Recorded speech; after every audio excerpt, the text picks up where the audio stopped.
اختلافات نظریات سے ہونے چاہیے، شخصیات سے نہیں، اور ان کی وضاحت دلیل سے کریں، تضلیل سے نہیں۔ وہ معاشرہ جلدی تباہی سے دوچار ہو جاتا ہے جہاں لوگ صرف اپنی ذات کا نفع سوچتے ہوں۔ خاموشی سے بڑا کوئی جواب نہیں ہوتا، لیکن خاموشی سے بڑا کوئی عذاب بھی نہیں ہوتا۔ کوئی نہیں دیکھتا کہ آپ کسی کے لیے کتنا کرتے ہیں، وہ صرف وہی دیکھتے ہیں جو آپ نہیں کرتے ہیں۔ زندگی میں ہمیشہ دو باتیں یاد رکھنا: جب غصہ آئے تو کوئی فیصلہ مت کرنا، جب خوشی ہو تو کوئی وعدہ مت کرنا۔ تلاش میں بیت گئی ساری زندگی، اب پتہ چلا کہ خود سے بڑا کوئی ہم سفر نہیں۔ آنسوؤں کا وزن نہیں ہوتا، مگر اس کے گر جانے سے دل کا بوجھ ہلکا ہو جاتا ہے۔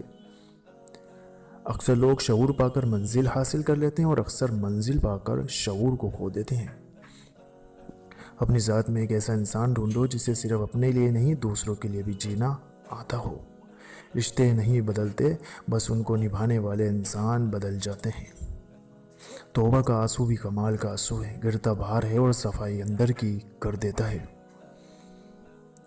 دوسروں کو گرانے کے چکر میں لوگ آخر خود ہی گر جاتے ہیں، لیکن سبق پھر بھی حاصل نہیں کرتے۔ وہ جگہ چھوڑ دو جہاں تمہارے احساس اور تمہارے الفاظ کی قدر نہ ہو، پھر وہ چاہے کسی کا گھر ہو یا کسی کا دل۔